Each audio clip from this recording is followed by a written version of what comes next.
Salam sejahtera untuk kita semua.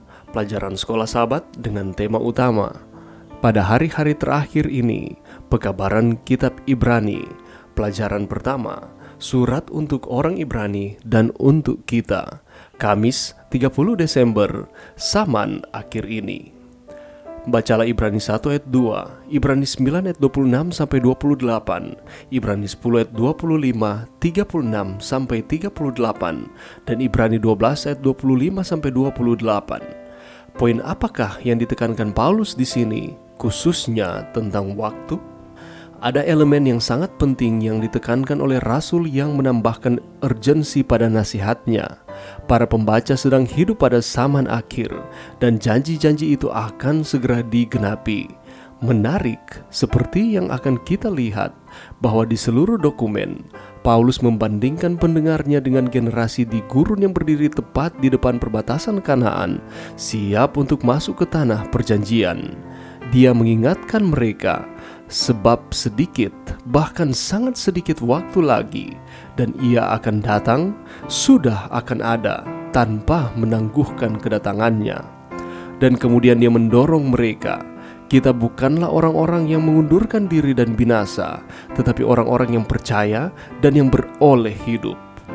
Nasihat terakhir ini mengingatkan para pembaca dan kita tentang bahaya yang dialami umat Tuhan secara historis tepat sebelum penggenapan janji-janji Tuhan.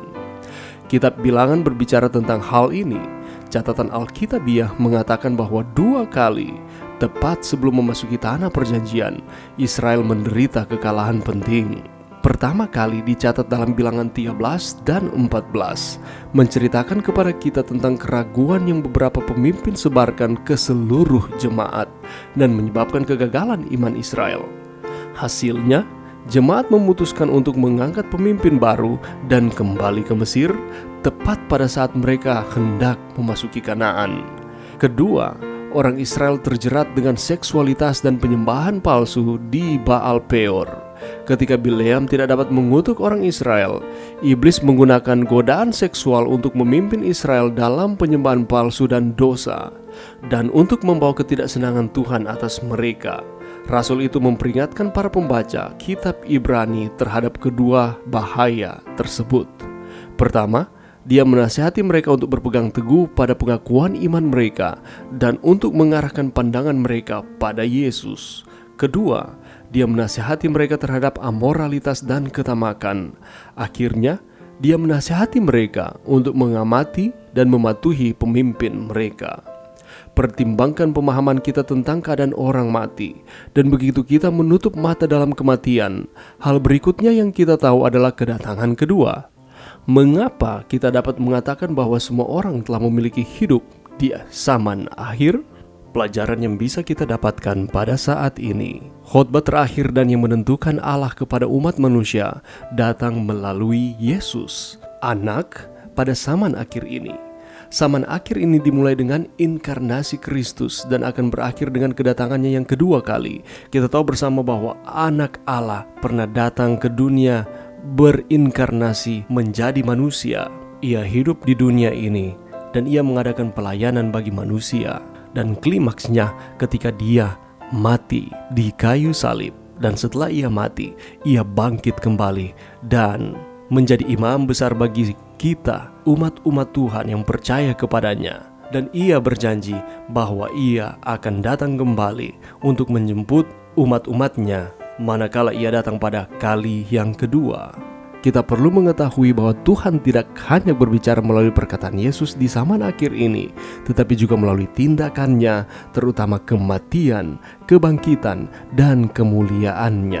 Itulah sebabnya ada kabar baik bagi saudara dan saya yang tetap setia kepada Tuhan, bahwa kita bukanlah orang-orang yang mengundurkan diri dan binasa, tetapi orang-orang yang percaya dan yang beroleh hidup. Kalau kita kembali ke Bilangan pasal 13 dan 14, ini merupakan cerita yang sangat menyedihkan yang pernah terjadi di dalam sejarah bangsa Israel. Kegagalan iman Israel. Mereka tinggal sedikit lagi akan memasuki tanah Kanaan, tetapi oleh karena kurangnya iman mereka kepada Tuhan, mereka memutuskan untuk memilih pemimpin yang baru. Dan hasilnya jemaat memutuskan untuk kembali ke Mesir tepat saat mereka hendak memasuki Kanaan. Kalau kita masih mengingat pelajaran triwulan yang lalu mengenai Baal Peor, di sana terjadi penyembahan palsu, bukan kepada Tuhan tetapi kepada dewa. Dan mereka terjerat di dalam tindakan seksualitas. Dan pada akhirnya Allah tidak senang dengan tindakan ini dan Allah memusnahkan mereka. Dan ini digunakan Paulus untuk menasihati orang-orang Ibrani untuk terus setia kepada Tuhan, tetap bertahan dan tidak jatuh di dalam kejahatan yang sama yang pernah dilakukan oleh leluhur mereka. Sebagaimana dengan orang-orang Ibrani, demikian pula dengan kita yang hidup di akhir zaman ini. Kita sedang menunggu kedatangan Yesus yang kedua. Mari kita hidup setia kepada Tuhan, tidak menyimpang ke kanan ke kiri. Dengan pertolongan Tuhan kita akan sampai ke garis finish Kanaan surgawi. Dan apa yang harus kita lakukan? Kita harus lebih teliti dalam memperhatikan apa yang telah kita dengar, supaya kita jangan hanyut di bawah arus di dunia ini. Mari kita terus setia kepada Tuhan. Mari berdoa. Terima kasih Tuhan atas firman-Mu pada saat ini. Bantu kami Tuhan, untuk kami terus setia kepada Tuhan. Ada janji kedatangan Tuhan bahwa kami akan dijemput masuk ke dalam kerajaan sorga. Dan ini merupakan kerinduan terbesar kami. Bantu kami Tuhan untuk mempraktikkan akan firman Tuhan ini. Di dalam nama Yesus. Amin.